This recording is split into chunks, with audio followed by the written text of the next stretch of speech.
Abram rapidamente no livro de Efésios, capítulo 1. E aqui nós vamos verificar essas palavras que estamos aqui falando, que todas as coisas são para o Deus soberano.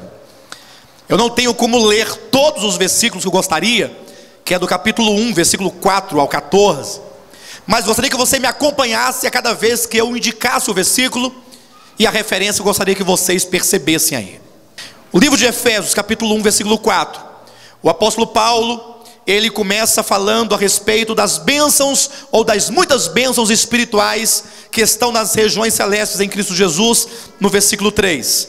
O apóstolo diz que há muitas bênçãos que nos foram dadas, e que essas bênçãos não têm como alvo a nossa pessoa, mas é como um espelho, como que a luz fosse até nós, e ao chegar a nós, voltasse para Ele. Ou seja, tudo aquilo que o Senhor nos deu como bênçãos espirituais, são para a glória dEle. E o apóstolo então, ele faz da seguinte maneira, versículo 4, 5 e 6, ele fala a respeito de Deus o Pai, dizendo: assim como nos escolheu nele, antes da fundação do mundo, para sermos santos e irrepreensíveis perante Ele, e em amor nos predestinou para Ele, para a adoção de filhos, por meio de Jesus Cristo, segundo o beneplácito da sua vontade, para louvor da sua glória. Vejam, as duas bênçãos aqui mencionadas no versículo 4 e 5, que Deus nos escolheu e que Deus nos predestinou, é dito no versículo 6, que essas bênçãos são para o louvor da sua glória.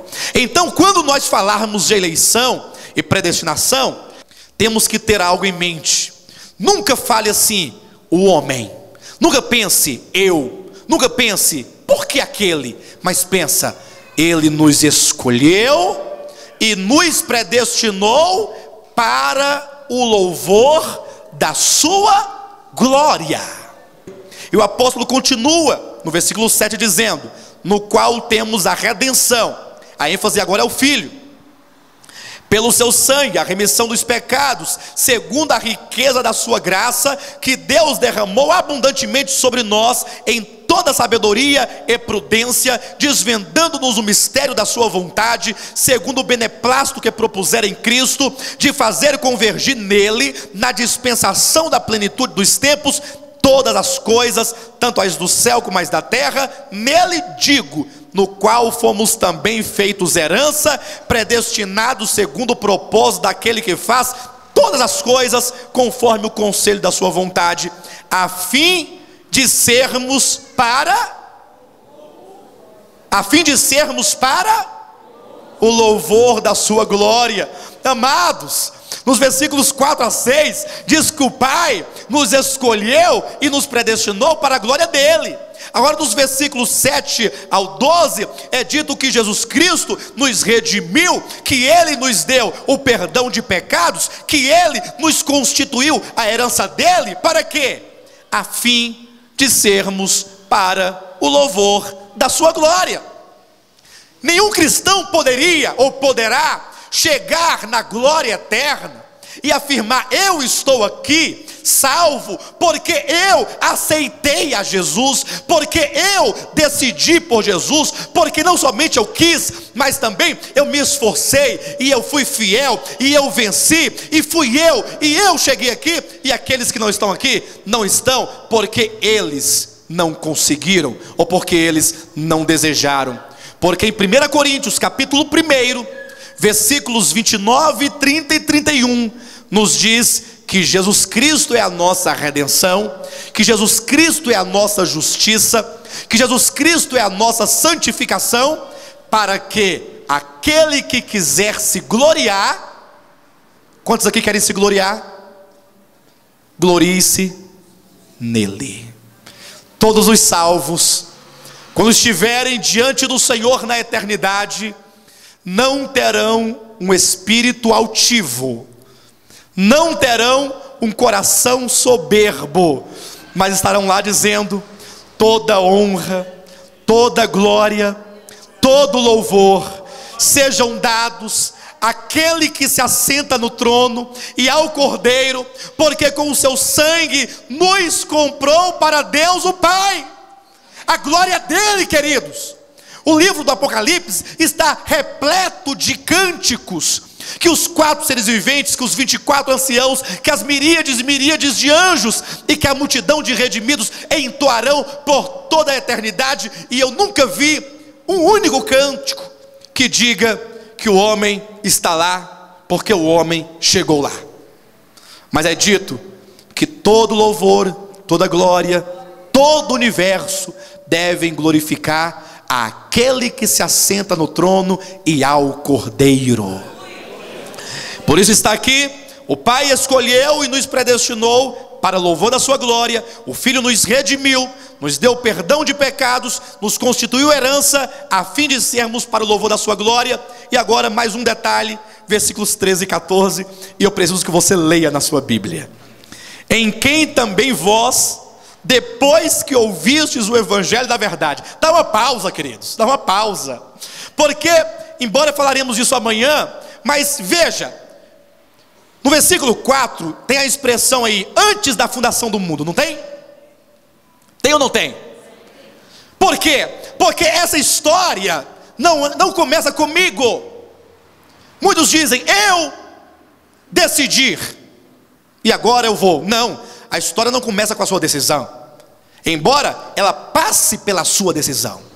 A sua decisão também não é anulada, a sua vontade também não é anulada, mas o propósito de Deus passa por dentro dos canais da sua vontade. E quando o propósito de Deus passa pelos canais da sua vontade, ela altera completamente a sua vontade.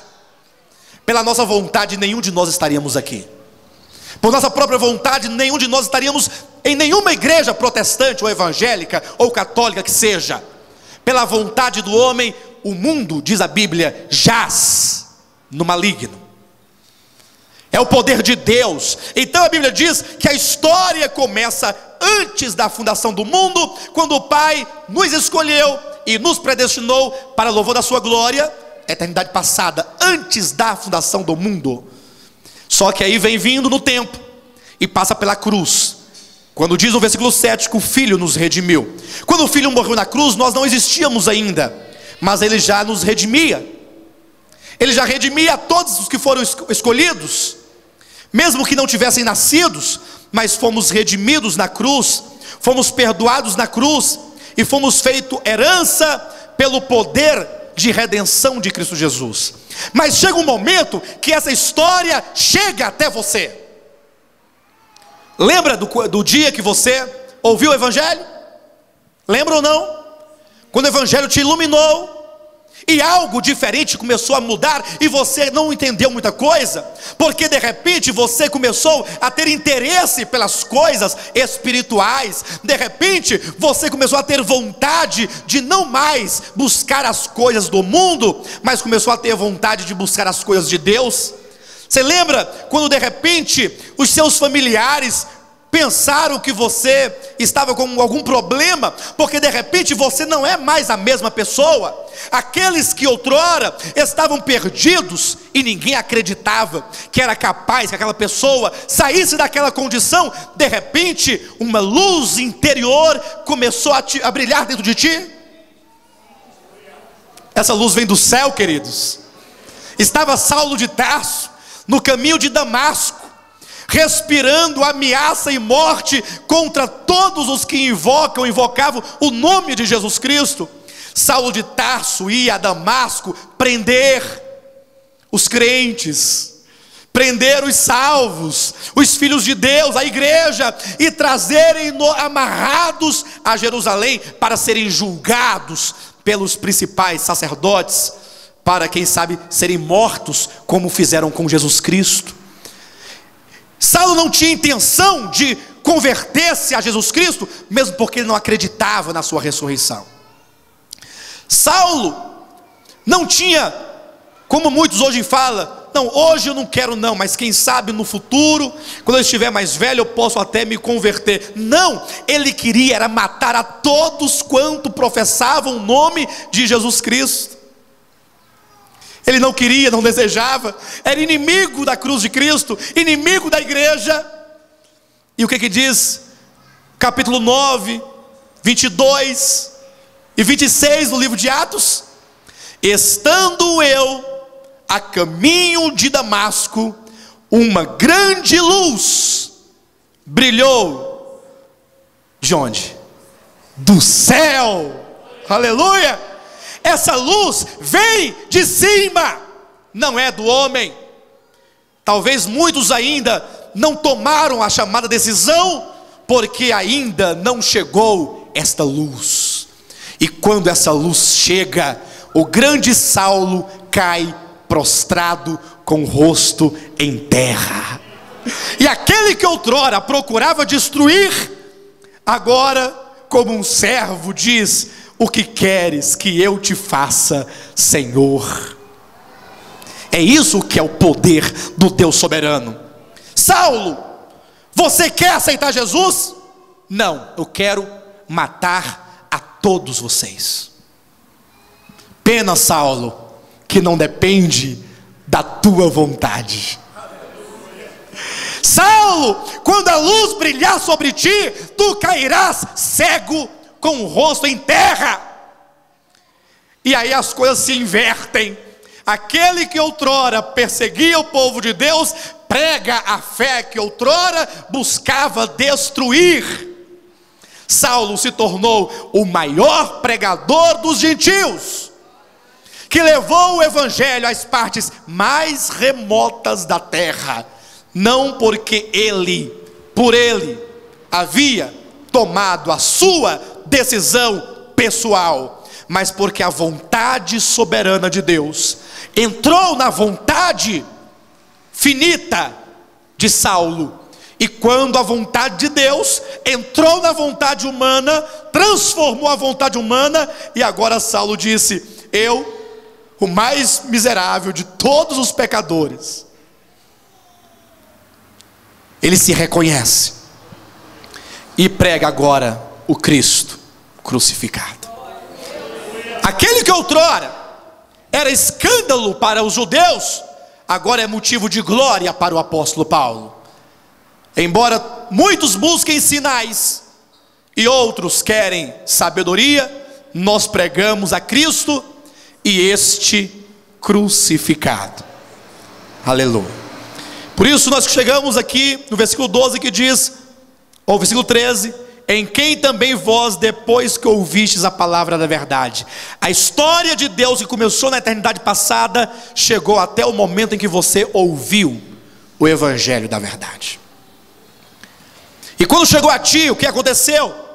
Depois que ouvistes a palavra da verdade, o evangelho da vossa salvação, tendo nele também crido, fostes o quê? Selados com o Espírito Santo da promessa, o qual é o penhor da nossa herança, até ao resgate da sua propriedade, em louvor da sua. Olha, tratando-se do Pai, na eternidade passada, diz que nos escolheu e nos predestinou para o louvor da glória dele. Falando do Filho, que no tempo nos redimiu na cruz do Calvário, perdoou-nos os pecados, e nos fez herança, tudo isso para o louvor da sua glória. E agora é dito que quando nós ouvimos o evangelho e cremos nesse evangelho, veio o Espírito Santo e nos selou, se tornou o nosso penhor, em louvor da sua glória. O homem é apenas o objeto e o meio pelo qual esta glória chega no Pai, no Filho e no Espírito Santo. Mas uma vez que